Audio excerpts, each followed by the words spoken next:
My more substantive comment will be that I think that what we've seen in this panel and in our previous panel and what we're likely to see in our following panels is an illustration of the important connection between off-campus study and liberal education. We often ask ourselves, what is the connection between off-campus study and liberal education? And in the abstract, it may seem hard to answer that question.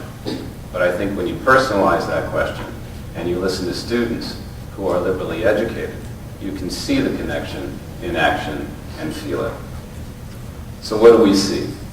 We see students who are amazingly independent, self-directed, motivated, that they engage in project-based learning, that they undertake creative research that is carefully designed and executed, and that has an extensive experiential component, that the topics that they take on are challenging. We've heard political, social, cultural, economic topics on this panel related to development, gender, sexual orientation, poverty, race, migration, language, education, and human exploitation. I may have left something out, but that's a pretty impressive list. That they undertake this research in unfamiliar settings, that they enter those settings with care, but with various levels of prior experience. And so they are challenged by those settings, and they emerge changed. We talk about some of the common characteristics of the liberally educated, and I think we've seen them on display today. We have people who can think creatively and critically, speak well, communicate effectively to large and small groups, that they're knowledgeable of the world, that they engage with their communities, that they can connect and integrate knowledge, that they have an ethical sensibility and an aesthetic sense. The large goal of liberal education is to create responsible citizens, socially responsible citizens. We talk about lifelong learning. Being a responsible citizen is a lifelong journey. So you entered colleges of the liberal arts when you were 17 or 18. Now you've progressed through an off-campus study program, and you're on your way toward becoming responsible citizens. And some of the questions I want to ask relate to that. The first question is, your projects were so interesting and challenging, and I'd like to know,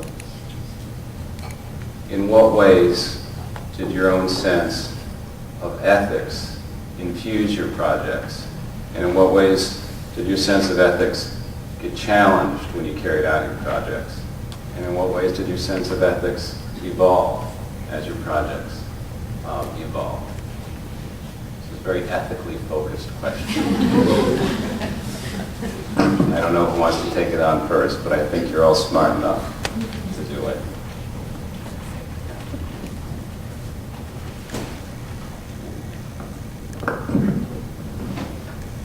When we were in northern Namibia, we had a guide who had lived there for several years, and at the conclusion of our trip, he told me that now that we'd seen this, we didn't need to be bothered by the burden, that this was an experience, but we could head home, that this knowledge didn't need to consume our lives or change the way we thought about how we would interact with the world.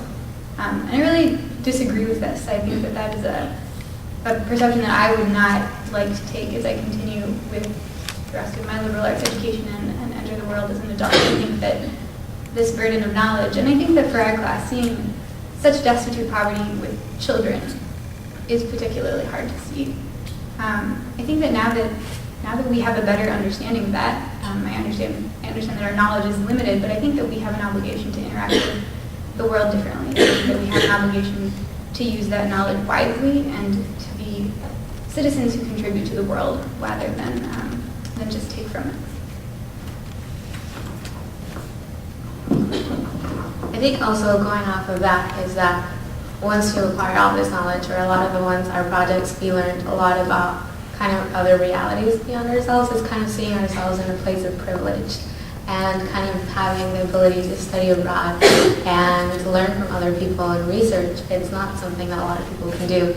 I remember thinking all the time, like, oh my God, I'm going through the same things as refugee women are going through. Like, they can't find the food that they like, and the food's so bland, and the weather's not good. But kind of going beyond that, you do see yourself like as having this ability to learn that a lot of people don't have. And I think it's not about like, it's about kind of generating change, not generating change in the way like not everyone is a person who protests, and some people do, and that's wonderful, some people don't. But it's kind of what do you do with that knowledge? And I think the most basic thing is kind of seeing yourself as a human being and relating to others that are equally to you and communicating, which is what we talked about, like what people talked about in the last panel. Just communication at the most basic level and hearing what other people are saying is like kind of the most enriching process of all, and I think that's what studying abroad needs you to do. So I think. I'm not really sure. Oh, that's really loud. I'm not really sure how relatable my ethical and moral development was to your experiences, but for me, the biggest thing that I realized was that I can't be a moral relativist. I'm a sociology and anthropology major, and that worldview is huge for those disciplines. And I realized that the difficulty not being able to take or not believing that there are absolute right and wrongs in this world, if you're going to believe that, then it becomes enormously difficult to work against injustices, because what objective platform do you have to argue against the injustice that you see? And prior to my internship, I had really struggled with this in my major because I could see all these, all these differences and all these cultures around the world, and relativism made a lot of sense, but then at the same time, it's very problematic for me, and I didn't know what to do with it. And so for me, when I did my internship with the Initiative Against Sexual Trafficking, it really resolved the issue for me, because I realized that if I want to work against this, the only way I can do so is by believing that in every time and in every culture that sexual trafficking is wrong. And meeting a survivor of sexual trafficking and talking to her and learning about her experience, and then just watching documentaries and articles, I was like, you can't read this and not. I think it's really unhealthy if you don't have a moral response to it. And just one illustration I'll share briefly. One of the first articles I read during the month I was in D.C. was this sociologist who was studying children in, I believe it was the Philippines, who basically were sex tourists would come and they would employ them. And these are children under the age of 13 even. And the sociologist or the social science researcher was really, she didn't want to make any moral judgments, and so she just wanted to talk to the children and hear about their experiences. And basically her conclusion was that in many situations this was a really positive experience for the children because of the way that they benefited economically. And it made me sick to my stomach. And the idea that, you need to be able to, at times, do value-free research, but at the same time, you can't just leave it there. And I don't think it's healthy to compartmentalize certain parts of yourself and say, this is the time where I'm going to make a moral judgment, and this is the time that I'm just going to do my research. And so for me, that's really how I developed and changed, and I don't really know if that's relatable to any of you guys' experience, but that was mine.